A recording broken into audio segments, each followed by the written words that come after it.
የሚቀጥለው 80 ዓመት ከባለፈው 80 ዓመት በብዙ መልኩ ይለያል።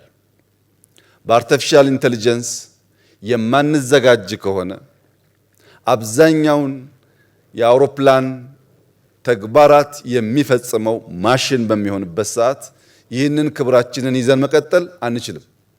ለዚህም የኢትዮጵያ መንግስት በሁለት አንጓ የተከፈለ ነገን መዋጀት የሚያስችል ስራዎች ጀምሯል። አንደኛው ኤርሊ ቻይልድሁድ ኤጁኬሽን የሚባለው ህፃናት ላይ አበክሮ መስራት ነው። ባለፉት 5-6 ዓመታት ከ35,000 በላይ መዋለ ህፃናት በሀገር ደረጃ ገንብተናል። ባለፉት 5-6 ዓመታት ታዳጊዎች ህፃናት ፊዚካሊ የበረቱ ከጓደኞቻቸው ጋር የሚውሉ እንዲሆኑ በርካታ ግሪን ስፔስ ገንብተናል።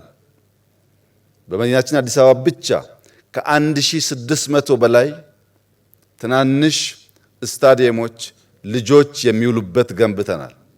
ይሄ ከጅምሩ ችግኙ ለመብቀል ለማደግ የሚያስችል ዝግጅት እንዲኖረው የሚያስችል ስራ ሲሆን በቅርቡ እንደገለጽኩት ማክሲመም በአንድ ዓመት ጊዜ ውስጥ በዓለም ሁለተኛ የሆነውን የአርቲፊሻል ኢንተለጀንስ ዩኒቨርሲቲ በአዲስ አበባ እናስጀምራለን።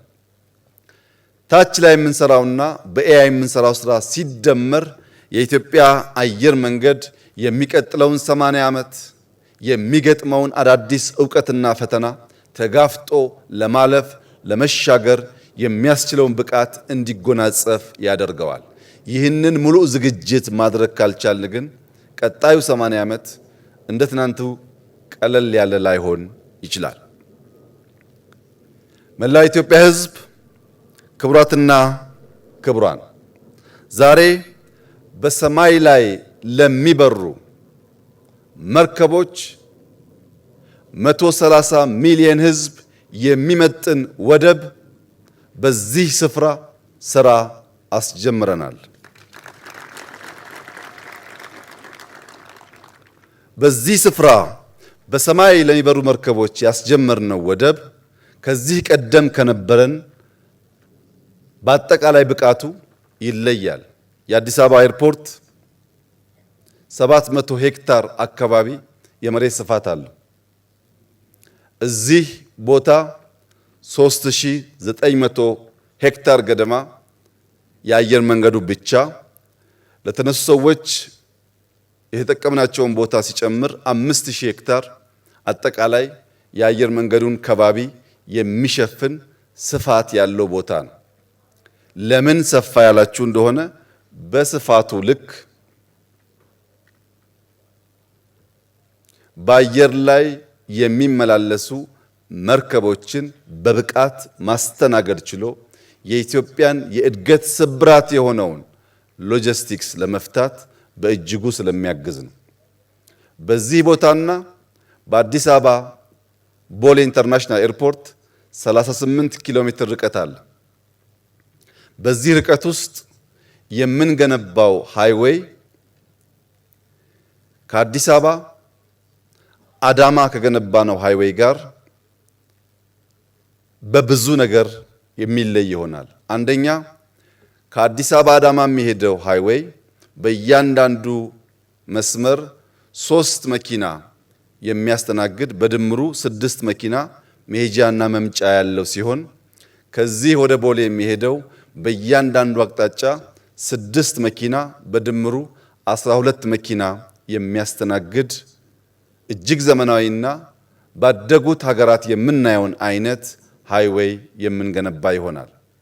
ይህ ሃይዌይ እንደ አዳማ እንደ አዲስ አበባ ሃይዌይ ከመንገዱ ቀጥሎ ግንባታዎች የምናይበት ሳይሆን ከመንገዱ ቀጥሎ በእቅድ በእውቀት የሚሰሩ ጥልቅ የግሪን ሌጋሲ አሻራዎች ያሉት ከዚህ ኤርፖርት እዛ ኤርፖርት እስከሚገባ ድረስ ሙሉ በሙሉ ግሪን ኢንቫይሮንመንት እያየን የምንሄድበት ይሆናል።